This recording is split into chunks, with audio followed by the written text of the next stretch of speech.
नमस्कार, स्वागत है आप सभी का। लोकसभा चुनाव से पहले प्रधानमंत्री मोदी ने नोएडा और ग्रेटर नोएडा को 30,000 करोड़ की विकास परियोजनाओं की सौगात दी है। यानी कि चुनावी सीजन में लगातार यूपी के लिए सौगातों का पिटारा खुलता जा रहा है। इस दौरान प्रधानमंत्री ने विपक्ष पर जमकर हमला भी बोला। शुक्रवार को वाराणसी, कानपुर और गाजियाबाद के तूफानी दौरे के बाद पीएम नरेंद्र मोदी शनिवार को ग्रेटर नोएडा में थे। पीएम नरेंद्र मोदी ने ग्रेटर नोएडा वासियों को कई बड़ी योजनाओं की सौगात दी, जिनमें पंडित दीनदयाल पुरातत्व संस्थान का लोकार्पण करने के अलावा नोएडा मेट्रो के विस्तारीकरण का कार्य शामिल है। इसके अलावा पीएम मोदी ने 2 बड़े थर्मल पावर स्टेशनों खुर्जा और बक्सर थर्मल पावर का शिलान्यास भी किया। इस दौरान पीएम मोदी ने विरोधियों पर जमकर निशाना साधा। आज हर भ्रष्ट को मोदी से कष्ट है, हर भ्रष्ट को मोदी से कष्ट है। और ऐसे लोग इस चौकीदार को गाली देने की कंपटीशन में जुटे हैं। वो सुबह तय करते हैं, अगर तू 15 गाली देगा तो मैं मोदी को 16 गाली दूंगा। पीएम मोदी ने कांग्रेस पर निशाना साधते हुए कहा कि कांग्रेस के शासनकाल में बिजली व्यवस्था का सत्यानाश हुआ। पहले की सरकारों ने इसे प्राथमिकता नहीं दी थी।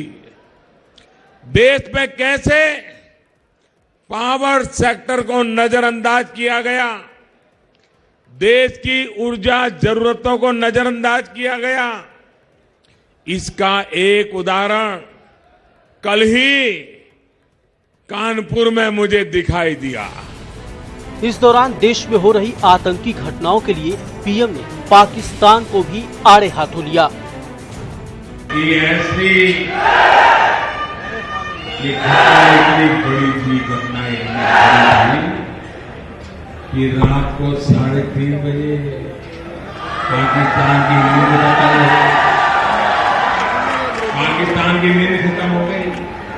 हम तो चुप थे, हम सोच रहे थे क्या होता है।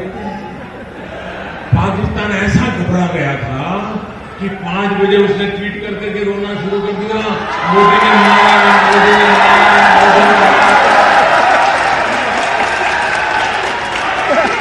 दुनिया को उनकी हालत बिगड़ी है, इसके समाचार हमने नहीं दिए, पाकिस्तान ने दिए। जब सर्जिकल स्ट्राइक हुआ था, देश को खबर पहले हमने की थी। विरोधियों पर हमला बोलते हुए पीएम ने कहा कि उनकी सरकार में भ्रष्टाचार पर रोक लगी है, जिसके चलते उनकी सरकार का विरोध हो रहा और अब उनके खिलाफ हो रही साजिश से देश की 125 करोड़ जनता ही उनकी रक्षा करेगी। Bureau report, news 18।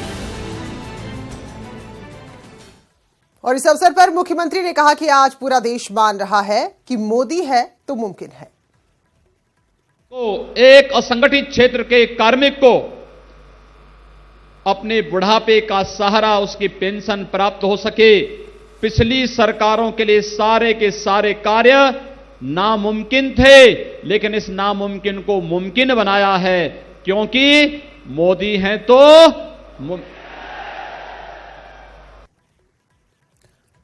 इन सबके बीच नोएडा सेक्टर 62 से सिटी सेंटर तक का जो मेट्रो का रूट था वो आम लोगों के लिए खोल दिया गया है। अब बहुत ज्यादा सुविधा लोगों को मिलेगी। यहां से सीधे दिल्ली के द्वारका तक जा सकेंगे। Electronic city metro station Noida और गाजियाबाद की सीमा पर है, लिहाजा जो गाजियाबाद के लोग हैं उन्हें भी इस सेवा का पूरा फायदा मिलेगा।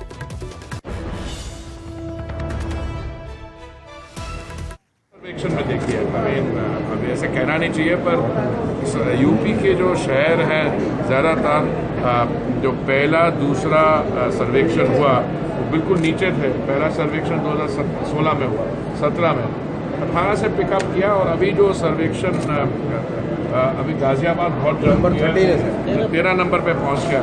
कोई मतलब 100-150 रैंक किया। तो मैं समझता हूँ कि यूपी में जो काम हुआ वो अभी ऑलरेडी हो गया और जिस तरीके से काम कर रहे हैं, मैं तो सिर्फ बधाई देना चाहूँगा। और अगली खबर बेहद खास, बेहद जरूरी भारतीय जनता पार्टी के माननीयों के लिए। जी हां, स्पेशली उनके लिए जिन्होंने अपने क्षेत्र में कोई काम नहीं किया है। ये तय कौन करेगा कि काम हुआ है या नहीं हुआ है, किसने कितना काम किया है, किसका टिकट कटेगा, किसको टिकट मिलेगा, ये रिपोर्ट देखिए। बीजेपी के जिन माननीयों ने काम नहीं किया उनका पत्ता कटना तय है, लेकिन सवाल ये है कि तय कौन करेगा, किसने काम किया और किसने नहीं किया। बीजेपी मुख्यालय से ही बीजेपी तय करेगी कि बीजेपी के सांसदों ने पिछले 5 सालों में क्या कामकाज किए हैं। पार्लियामेंट्री बोर्ड की बैठक में प्रधानमंत्री नरेंद्र मोदी खुद मौजूद थे। बैठक में लोकसभा चुनाव की तैयारियों पर बारीकी से चर्चा की गई। बीजेपी संसदीय बोर्ड की बैठक में जिन मसलों पर चर्चा हुई उसमें सबसे अहम बात यही थी कि आखिर किसका टिकट काटें और किसको टिकट बांटें। घंटों मशक्कत के बाद जो बात निकलकर सामने आई वो ये कि 75 पार नेताओं के चुनाव लड़ने पर रोक नहीं है, लेकिन टिकट तो समीक्षा के बाद ही मिलेगा और ये समीक्षा नमो ऐप से मिले पब्लिक ओपिनियन पर आधारित होगी। हमारे यहाँ पद्धति है, कमेटी बैठती है, विचार करती है और जो भी सब कार्यकर्ता हैं, सब चुनाव लड़ने वाले हैं, सबको काम मिलता है। किसी को चुनाव लड़ने का काम मिलता है, किसी को लड़ाने का काम मिलता है और जो भी कार्यकर्ता के हित में पार्टी फैसला करती है सब लोग मिलकर उसका पालन करते हैं और पुनः उसी पद्धति की तरह हम सब मिलकर उसका पालन करेंगे। खबर तो ये भी है कि इस बार डॉक्टर, इंजीनियर और क्रिकेटर्स को भी बीजेपी चुनाव मैदान में उतार सकती है। और जो सबसे बड़ी बात सामने आई है वो ये कि राष्ट्रवाद, राष्ट्रीय सुरक्षा और आतंकवाद पर मोदी के फैसलों को जन जन तक पहुंचाकर सरकार के फेवर में माहौल बनाने के फैसले पर मुहर लगी है। बीजेपी ने एक पैमाना भी तैयार किया है इसके लिए और जो सांसद उनके उस पैमाने पे फिट नहीं बैठ रहे हैं उनके टिकट कट भी सकते हैं और वो संख्या 2 दर्जन से अधिक हो सकती है। कैमरामैन मनोज शाही के साथ रंजना, न्यूज 18 लखनऊ। और खबर कांग्रेस से है। दिल्ली में एक उच्च स्तरीय बैठक हुई। कांग्रेस की बैठक पश्चिमी उत्तर प्रदेश के प्रभारी ज्योतिरादित्य सिंधिया के आवास पर हुई। इस बैठक में प्रियंका गांधी और प्रदेश अध्यक्ष राज बब्बर शामिल हुए। तो ये माना जा रहा है कि सपा बसपा गठबंधन से बात नहीं बनने के बाद अब कांग्रेस अपनी नई रणनीति पर काम कर रही है।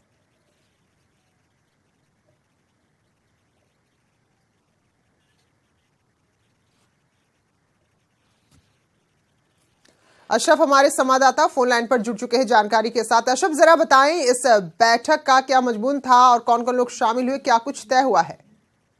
देखिए प्रीति, इस बैठक में आज की मुख्य रूप से यही हुआ है कि आगे अब क्या करना है, क्योंकि सपा बसपा का गठबंधन हो चुका है। उन्होंने अपनी सीटें पत्ते खोलने शुरू कर दिए हैं। वहीं कांग्रेस ने भी अपनी 11 सीटों पर उम्मीदवारों के नाम घोषित कर दिए। तो अब स्थिति बहुत साफ हो चुकी है कि सपा और बसपा के साथ कांग्रेस नहीं जा रही है, अलग ही अपने ही दम पर चुनाव लड़ेगी। तो इसी को लेकर आज एक बहुत महत्वपूर्ण बैठक ज्योतिरादित्य सिंधिया, जो पश्चिमी उत्तर प्रदेश के कांग्रेस के प्रभारी है, उनके आवास पे हुई। दोपहर में ये बैठक हुई और इसमें प्रियंका गांधी, जो पूर्वी उत्तर प्रदेश की प्रभारी हैं, वो शामिल हुई। प्रदेश अध्यक्ष राज बब्बर थे, निर्मल खत्री, ये सब लोग यहाँ मौजूद थे और बंद कमरे में बैठक हुई है। किसी को जी बिल्कुल अशरफ, यानी कि अकेले चलो पर अब कांग्रेस चल रही है और वो मान चुकी है कि उसे अकेले चलना है, तो उसके लिए नई रणनीति बनाई गई है। बहुत बहुत धन्यवाद अशरफ आपका जानकारी के लिए।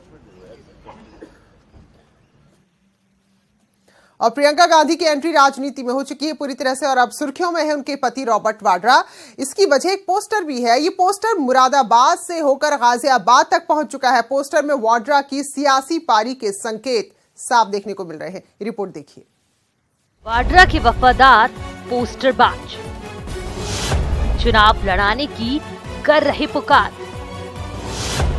परिवारवाद के बाद अब पोस्टरबाज। आदमी चाहे कितना भी धनवान हो, बाहुबली हो, बलवान हो, लेकिन सत्ता की चाहत उसे सियासत में किस्मत आजमाने के लिए ललचा ही देती है। लगता है दामाद जी भी इन दिनों कुछ ऐसे ही सपने संजो रहे हैं। यकीन नहीं आता तो इन पोस्टर्स को देख लीजिए। मुरादाबाद के बाद अब गाजियाबाद वालों ने भी दामाद जी के लिए दिल खोल दिया है। देखिए, गाजियाबाद के हर चौक चौराहे पर वाड्रा के नाम के पोस्टर लगे हैं। गाजियाबाद के व्यस्तम चौराहे पर कौशाम्बी क्षेत्र है यहाँ पर, और आप देख सकते हैं रॉबर्ट वाड्रा का यहाँ पर फोटो लगा हुआ है। गाजियाबाद करे पुकार रॉबर्ट वाड्रा अब की बार, और निवेदक बताया जा रहा है गाजियाबाद यूथ कांग्रेस को। जब हमने बात की यूथ कांग्रेस के पदाधिकारियों से तो उन्होंने कहा कि शुरुआती दौर में अभी इस रोड पर इस तरह के होर्डिंग्स, छोटे छोटे पोस्टर्स लगाए गए हैं। पूरे शहर को इसी तरह के होर्डिंग और पोस्टर से बांट दिया जाएगा। लेकिन बड़ा सवाल ये है कि खुद अपने आप को एक बड़ा बिजनेसमैन बताते हैं रॉबर्ट वाड्रा, और जहां दूसरी तरफ इनकी वाइफ खुद प्रियंका गांधी राजनीति में एकाएक सक्रिय भी हो गई हैं। लेकिन जो लोकल स्तर के नेता हैं उनके द्वारा पहले मुरादाबाद में इस तरह के पोस्टर्स लगाए गए थे और अब गाजियाबाद में लगाए गए हैं। हालांकि ये पोस्टर गाजियाबाद यूथ कांग्रेस की तरफ से लगाए गए हैं। हैरानी करने वाली बात ये है कि सियासत में गुमनाम वाड्रा अचानक सियासी कैरेक्टर कैसे हो गए हैं, ये समझ से परे है। हालांकि ये सियासत है, यहाँ जो दिखता है वो होता नहीं और जो होता है वो दिखता नहीं। गुणा, गणित, साम, दाम, दंड भेद सब चलता है। तो चलिए वाड्रा के पोस्टर का थोड़ा पोस्टमार्टम कर लेते हैं। पहला सवाल ये कि क्या ये पोस्टर किसी चापलूस छुटभैया नेता ने लगाए हैं या फिर वाड्रा खुद ही अपने पोस्टर लगवा रहे हैं? संभावनाएं दोनों ही मुमकिन है। हो सकता है वाड्रा कार्यकर्ताओं की आवाज के बहाने सियासत में एंट्री लेने का रास्ता तलाश रहे हों। सीधे रास्ते अगर सियासत में दाखिला लेंगे तो इनका दागदार दामन कांग्रेस और खुद इनके लिए भी मुसीबत पैदा कर सकता है। तो हैरानी नहीं होनी चाहिए कि आने वाले दिनों में वाड्रा के पोस्टर कुछ और शहरों की दरो दीवार को चमकाने लगे। अमित राणा, न्यूज़ 18, गाजियाबाद।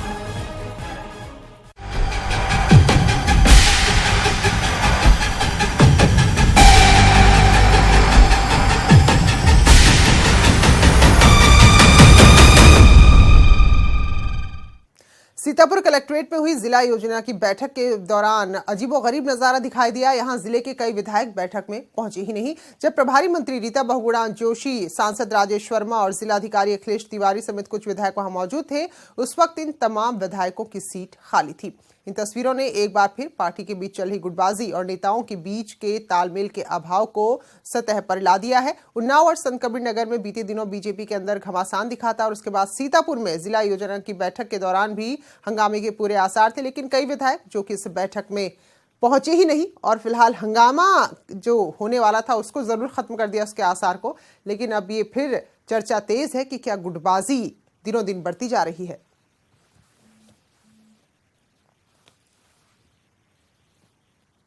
तो अभी गर्मी का मौसम ठीक से शुरू भी नहीं हुआ है, लेकिन सरकारी बैठकों का माहौल गर्म है। खबर जौनपुर से आपको दिखा रहे हैं, जहां संत कबीर नगर के जूता पैजार की तर्ज पर एक छोटी सी झलक यहां भी देखने को मिली। फर्क इतना ही था कि जूते चले नहीं, बाकी सब कुछ हो गया। नगर पालिका बोर्ड की बैठक में सभासद आपस में भिड़ गए और खूब हंगामा हुआ। दरअसल बैठक में कई सभासद इस बात से परेशान थे कि उन्हें सवाल पूछने का मौका नहीं मिल रहा। इसी बात को लेकर पहले नोकझोंक हुई, जो बाद में धक्का मुक्की में बदल गई।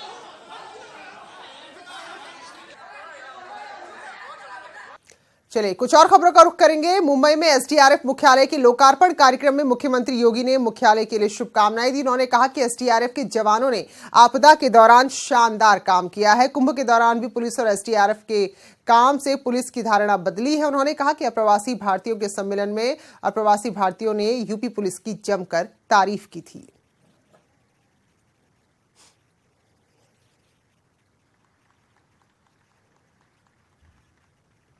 लखनऊ में मुख्यमंत्री योगी आदित्यनाथ अधिवक्ता सम्मान समारोह में शामिल हुए, जहां उन्होंने अपने वरिष्ठों को सम्मान देने की परंपरा पर कहा कि अधिवक्ताओं का पेशा विश्वसनीयता की कसौटी होता है और वकीलों के अनुभव का लाभ सरकार को मिले तो ये बेहतर होगा। और बड़ी खबर इस वक्त कानपुर से आ रही है, जहां जहरीली शराब से मरने वालों की संख्या बढ़ गई है और 2 लोगों की मौत हो गई, जबकि 2 की हालत गंभीर बताई जा रही है। घाटमपुर थाना इलाके के सुखियापुरवा का ये पूरा मामला है। तो जहरीली शराब से 2 लोगों की जान यहां पर चली गई है, जबकि 2 लोग ऐसे हैं जिनकी हालत गंभीर बनी हुई है।